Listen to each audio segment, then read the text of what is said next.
Bienvenido mis amados hermanos, aquí a su sección Hablemos de, en su canal de Nombre del Rey. Hoy tenemos un tema bastante complejo, complicado de tratar, ya que es un tema triste, bastante polémico incluso, que se ha escuchado últimamente en redes sociales, y es precisamente sobre nuestro hermano Steve Lawson. Es un predicador, muy popular incluso, pero hoy no vamos a hablar del porqué del hecho, del porqué de las cosas, sino vamos a tratar ciertos puntos para que precisamente podamos tener un panorama mejor y un poco más comprensible de lo que es Steve Lawson y de lo que está pasando y del por qué se está haciendo lo que se está haciendo. Así que quédate hasta el final, recuerda darle like, recuerda compartir y recuerda siempre ponle ahí un amén para que nos ayude el algoritmo a recomendar este contenido a más personas. Bueno, primero que nada debemos saber quién es Steve Lawson. Steve Lawson es precisamente un predicador de la rama calvinista muy popular, ya que está en conjunto o estaba en conjunta relación con el pastor popular de igual manera de doctrina o sana doctrina, como comúnmente le dicen muchos, John MacArthur. John MacArthur pues es un predicador expositivo muy famoso a nivel no solamente Estados Unidos sino a nivel internacional. Ahora, Steve Lawson pertenecía precisamente a su congreso, a su séquito, y de la siguiente manera describen a Steve Lawson, que era presidente de One Passion Ministries, un ministerio diseñado para traer reforma bíblica a la iglesia de hoy. También era profesor de predicación en los programas de maestría y doctorado de Master's Seminary, precisamente el seminario de John MacArthur.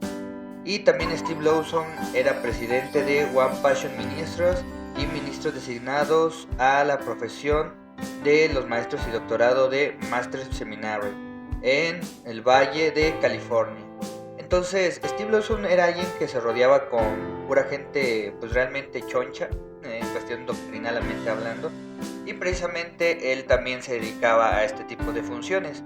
Incluso yo creo que lo llegué a ver 2-3 veces en la conferencia de expositores y me gustó lo que decía.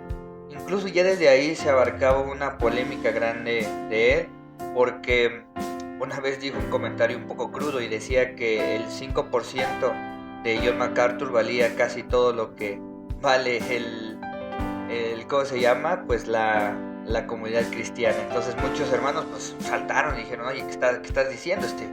Pero pues esas son una de las pocas veces que salió a reducir algo malo de él. Ahora, ¿qué predicaba Steve?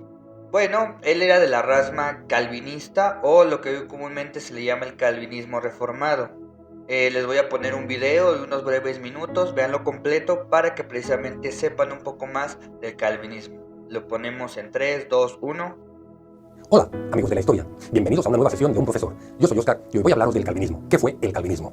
Bien, como digo, el calvinismo fue un sistema doctrinal basado en las enseñanzas de Juan Calvino, que nació en 1509 y murió en 1564. Juan Calvino, pues, fue un teólogo muy influyente en la Reforma protestante.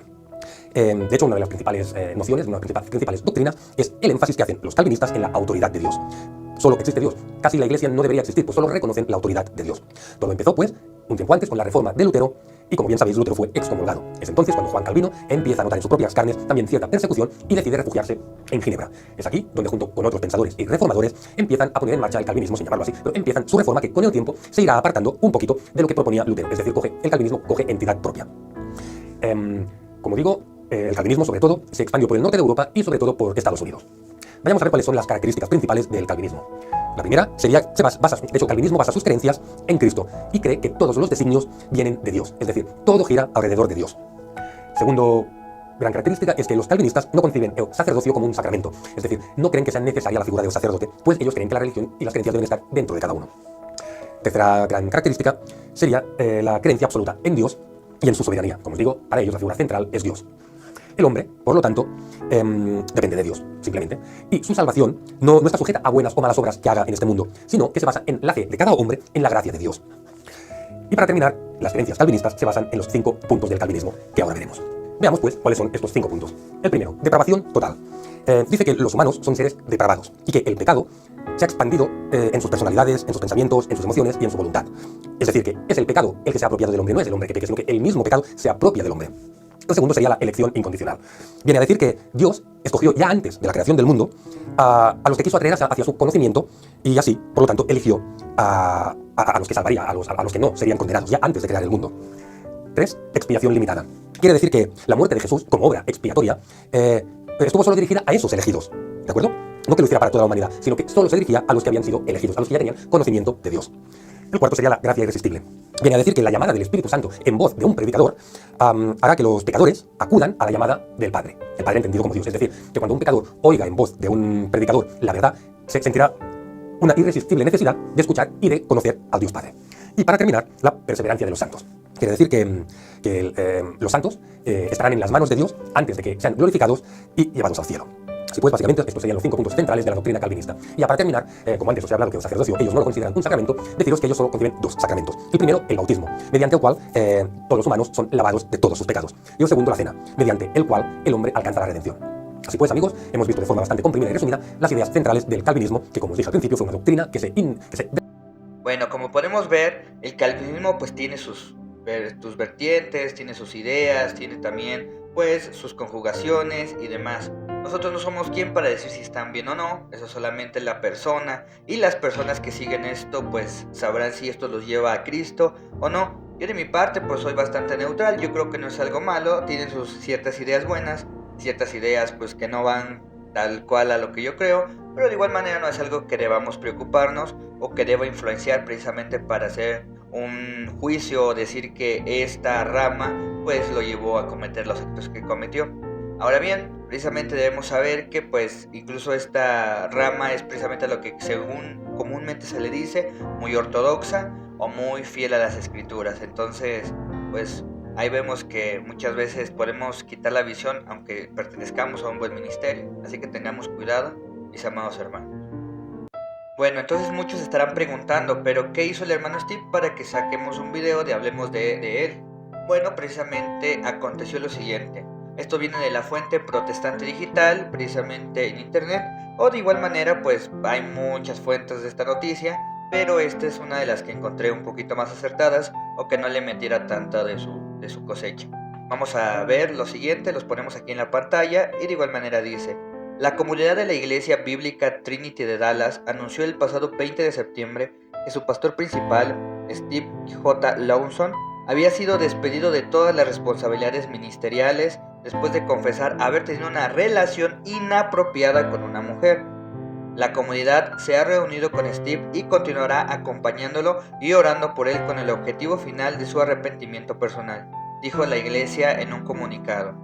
El Señor está construyendo la Iglesia Bíblica Trinity de Dallas mucho antes de que Steve se convirtiera en nuestro predicador principal, y continuará construyendo esta iglesia mucho después de que Steve o cualquier otro hombre.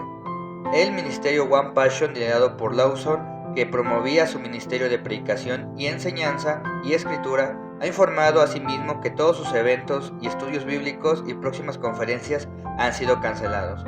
En un comunicado, la junta directiva de One Passion Ministers confirmó que Lawson confesó la relación y añadió que el pecado lo había descalificado del ministerio y no renunció a todos sus deberes. a todos sus deberes. Steve ha comenzado y lamenta el daño que ha causado a su familia, a la iglesia y a la reputación de One Passion Ministers y sobre todo a Jesucristo, expresa el comunicado. Asimismo, Lawson reconoció como miembro de la Junta College en California, también era profesor de predicación y decano del doctorado en estudios ministeriales L. Master Seminary y maestro del Instituto de Predicación Expositiva. Desde el TMS se envió una carta a los alumnos explicando que Lawson ya no forma parte del cuerpo docente del seminario y se ha descalificado permanentemente para el ministerio. Tanto TMS como Grace Community Church ha eliminado todos los contenidos relacionados con Steve Lawson de sus respectivas páginas. El pastor Phil Johnson, cercano a Lawson y que forma parte del liderazgo de Grace Community Church, dio más detalles de su cuenta de X, aunque Lawson informó a los ancianos de su iglesia, Trinity Biblical Church de Dallas, sobre su relación inapropiada. Lo hizo solo después de que el padre de la joven confrontara a Steve y amenazara con exponerlo. Esta no fue una confesión noble de pecado, agregó Johnson. Johnson también expresó su opinión de calificar la relación de inapropiada es demasiado ambiguo, como si alguien simplemente lo hubiera sorprendido tomados de la mano. Esta fue una relación de 5 años con fuertes connotaciones románticas. Ambas partes insisten en que no hubo fornicación literal, pero sí un vínculo mutuo, era adúltero en espíritu, sino de hecho. Bueno, como pudimos leer, escuchar sobre la noticia, pues precisamente esto fue lo que pasó. Hubo una situación de una relación de 5 años ya, en la cual el pastor se encontraba envuelto. Esto, pues, regularmente se trata de esta manera.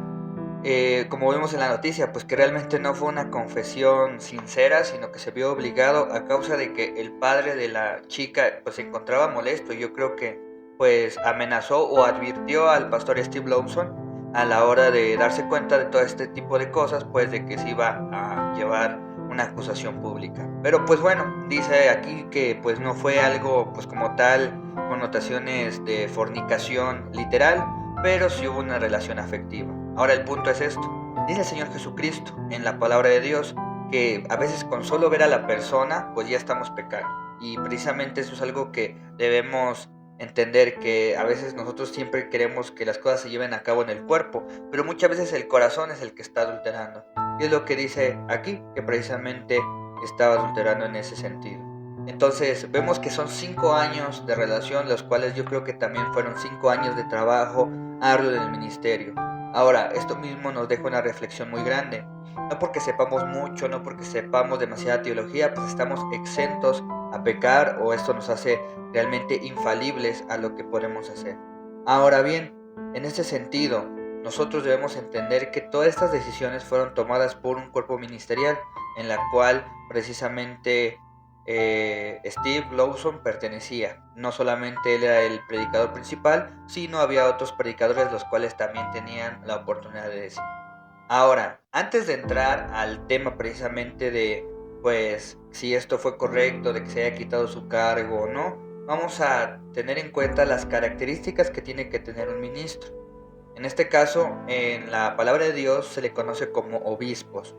Precisamente esto lo vemos en 1 de Timoteo 3 del 1 al 7. Yo lo voy a leer en Reina Valera 1960.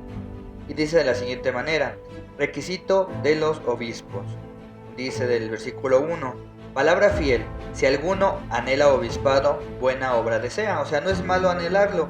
Si tú, mi amado hermano que estás viendo esto, anhelas un obispado, anhelas una función, no es malo, pero tiene sus características. Y dice después, pero es necesario, o sea, necesitamos, el cuerpo docente necesita tener estas características. ¿Por qué? Porque necesita que sea uno, irreprensible. Segundo, marido de una sola mujer. Y aquí entra precisamente una de las características muy importantes en este caso. Ser marido de una mujer no significa que tú solamente tengas una esposa y que ya, con eso estoy cumpliendo. No. Cuando dice marido de una sola mujer es que en tus pensamientos, en tu vida y en tu corazón, tu alma y espíritu, solamente seas fiel y ames a una sola persona. Entonces dice de igual manera que sea sobrio, o sea templado, moderado, que sea prudente, o sea que actúe con moderación y cautela, decoroso, o sea que sea decente, respetable, digno o honorable, hospedador, que sepa hospedar a la gente, que sepa pues poder hacer que la gente se quede en su casa sin ningún conflicto aparente. De igual manera dice apto para enseñar, o sea que sepa bien la doctrina, o sea pues que sí sepa lo que está predicando. Entonces ahí yo creo que Steve Lawson pues cumplía esa parte, ¿no? Después dice no dado al vino, no pendenciero, o sea propenso a riñas o a contiendas, no codicioso de ganancias deshonestas, sino amable, apacible y no avaro, que gobierne bien su casa, que tenga a sus hijos en sujeción con toda honestidad. Entonces aquí este punto me llamó mucho la atención. ¿Por qué? Porque en este caso de nuestro hermano Steve pues falla en una situación de 5 años, obviamente eso se descubrió, obviamente yo creo que para la familia pues anímicamente fue un golpe demasiado fuerte. Entonces yo creo que ya la casa no va a estar bien. Entonces, ¿cómo tú puedes decirle a tu esposa que se sujete a ti si tú ya fallaste? ¿Cómo puedes decirle a tus hijos que te obedezcan si están viendo un mal ejemplo de ti? Entonces tengamos cuidado con lo que precisamente hacemos, porque no solamente nos repercute a nosotros como individuos, sino también repercute a nuestras familias, a nuestras casas, a nuestros hogares. Después dice el versículo 5, pues el que no sabe gobernar su propia casa, ¿cómo cuidará de la iglesia de Dios? O sea, si nosotros le somos infiel a nuestra familia, pues ¿cómo no vamos a ser infieles a la doctrina, a la palabra de Dios? ¿Y a qué me refiero con esto? Si yo soy infiel a la doctrina, a mi pareja, si yo soy infiel a la mamá de mis hijos, a la persona con la que vivo, yo voy a empezar a tener una doctrina de justificación. Sí, se puede hacer esto, pero también esto. Sí, esto es malo, pero... Entonces ahí entran los peros. Y cuando entramos en los peros o en las justificaciones, ya la sana doctrina nos está predicando, así como lo dice la palabra de Dios, que salga pura, que salga solamente por una explicación, sí, pero que no sea adulterada.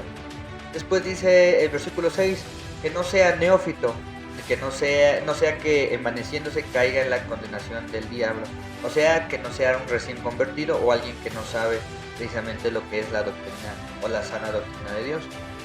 Dice el 7, también es necesario que tenga un buen testimonio de los de afuera para que no caiga en descrédito y en lazo del diablo. Entonces, cuando vemos este tipo de situaciones que pasan, obviamente a nivel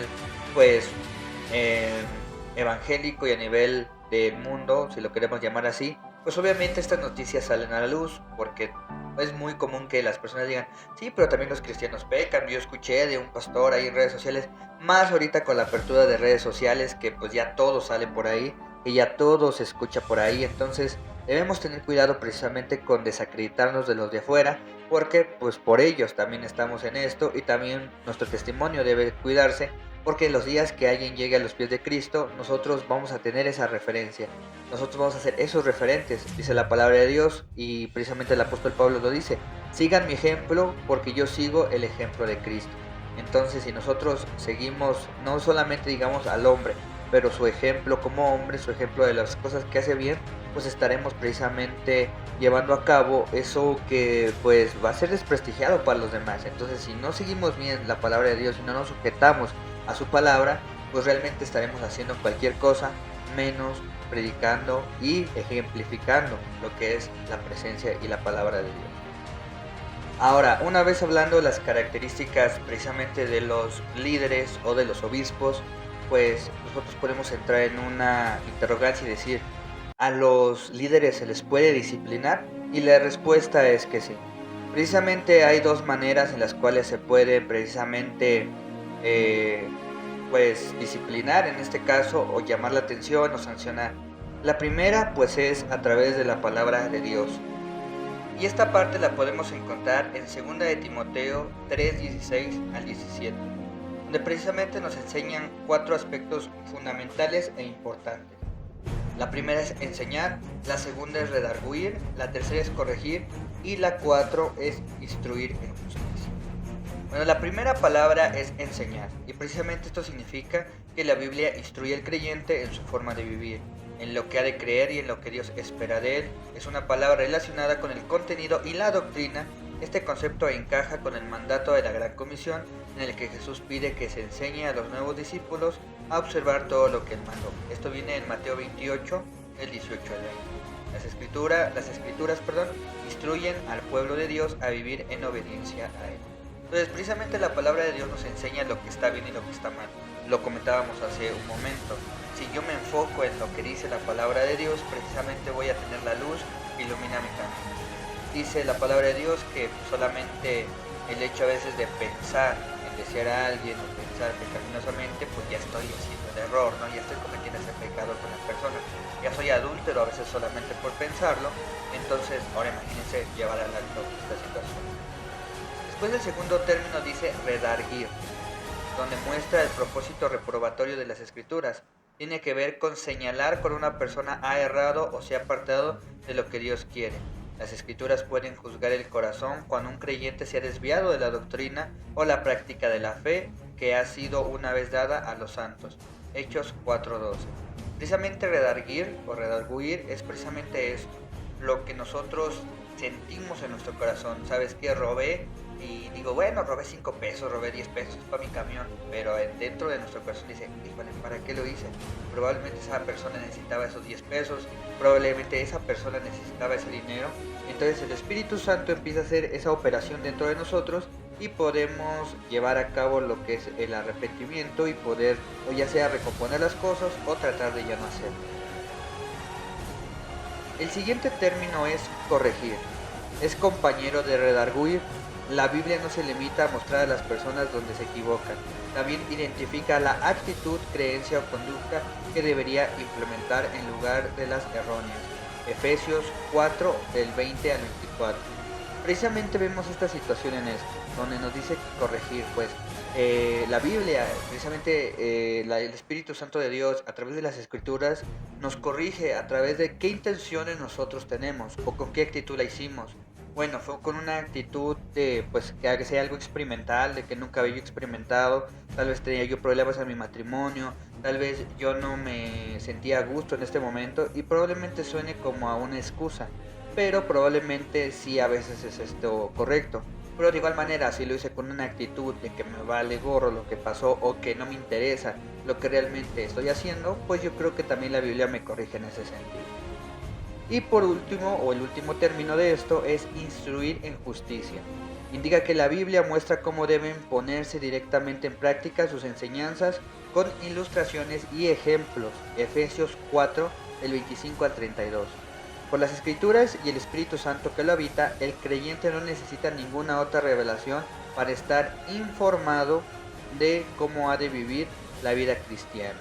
Entonces, como podemos ver en Instruir en Justicia, esta última parte de lo que dice 2 de Timoteo 3, 16 al 17, precisamente que nosotros cuando ponemos en práctica las enseñanzas de Dios, la Biblia nos muestra con ilustraciones y ejemplos. O sea que no tenemos el motivo por el cual decir, es que yo no sabía, es que yo no sé si esto era verdad, si esto era mentira. ¿Por qué? Porque la Biblia lo deja claro en este sentido. Y la segunda parte de la, pues ahora sí, corrección o pues precisamente llamar la atención a un líder o ponerlo en disciplina, también va con líderes y ancianos o pastores. Recordemos que el pastor es una persona o es un ente perteneciente de la misma manera al cuerpo de Cristo, o sea, no es alguien superior o exterior. La propia palabra dice que los puso sin buscar señorío alguno uno sobre otro. Y toda iglesia debe tener un cuerpo docente o un cuerpo de liderazgo, en este caso el ancianato. ¿Qué quiere decir con esto? Que precisamente debe haber un grupo de líderes y de personas capacitadas para hacer un justo juicio en estas situaciones. Si el liderazgo solamente está bajo la cabeza de una sola persona, corre con el peligro de precisamente no darse cuenta de estas situaciones o que haya una situación como estas y que pues precisamente no se haga nada.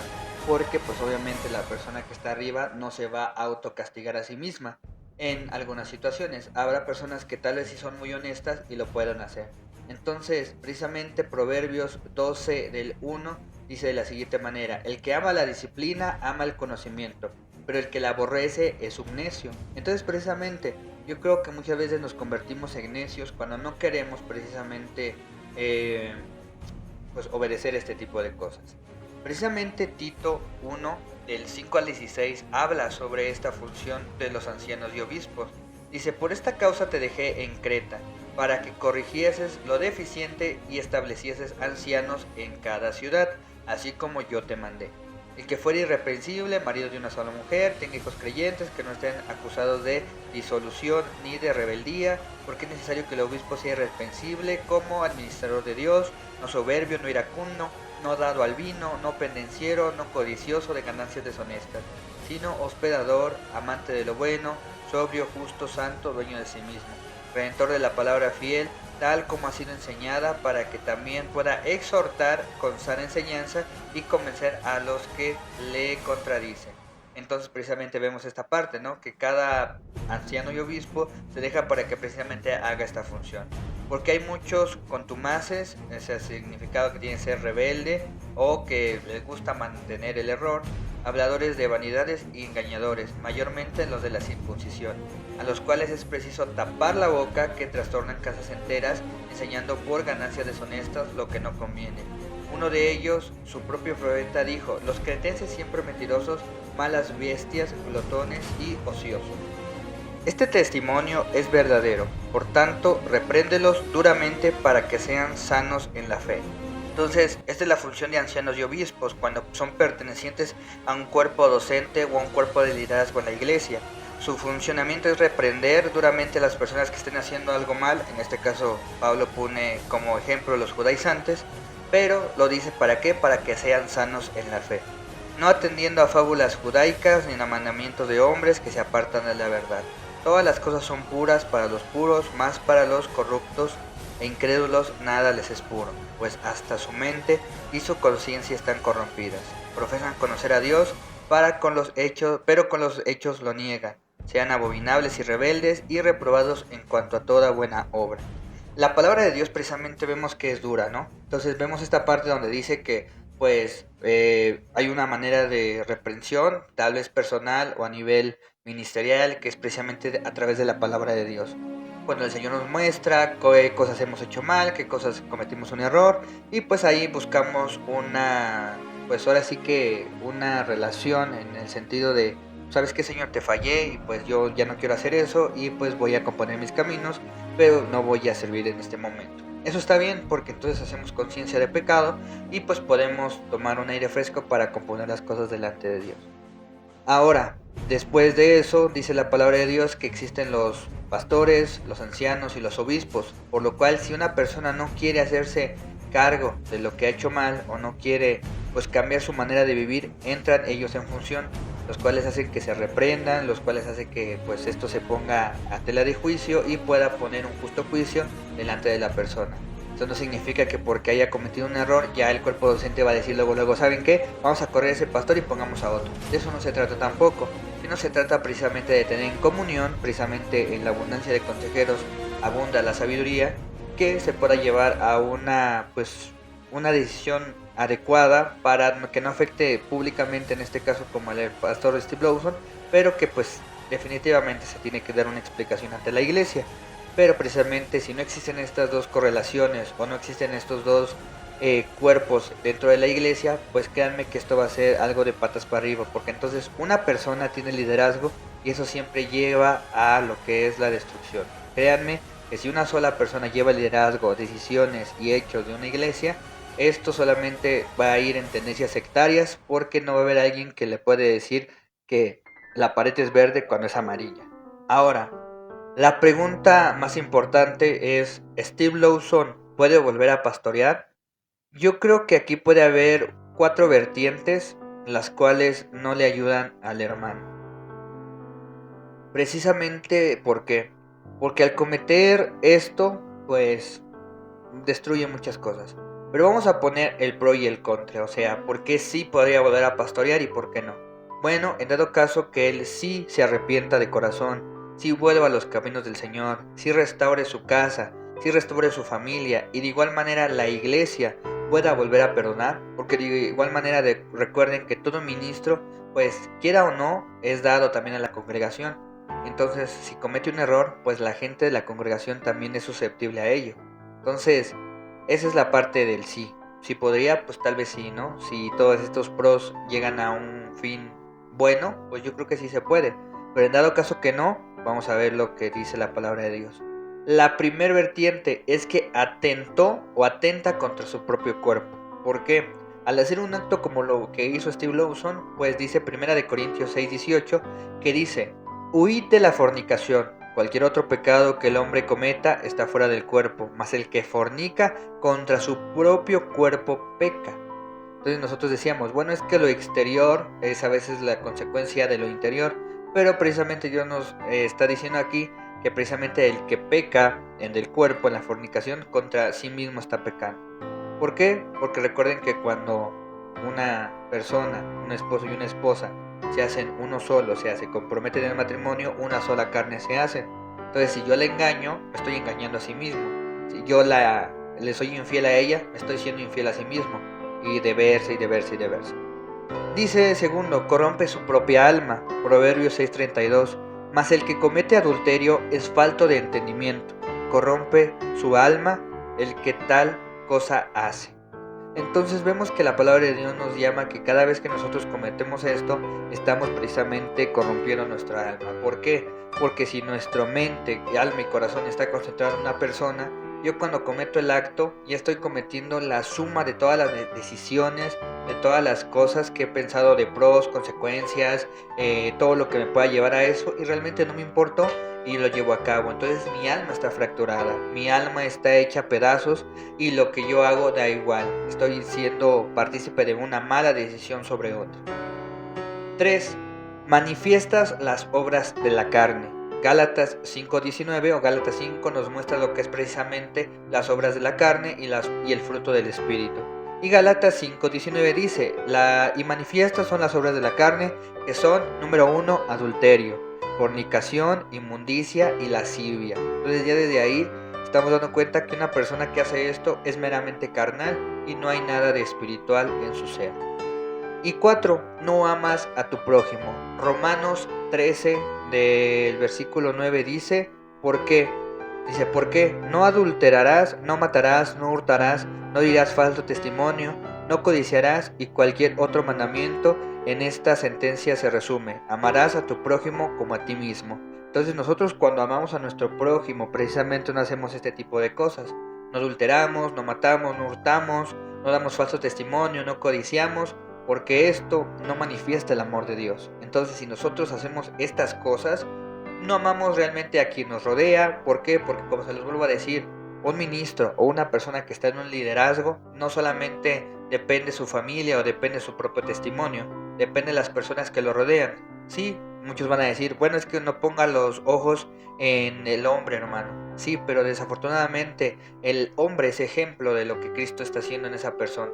Entonces muchas personas que son pues nuevas en la fe o un poco más sensibles en la fe, si ven este tipo de cosas, pues realmente los va a llevar por un camino muy oscuro y de falta de fe.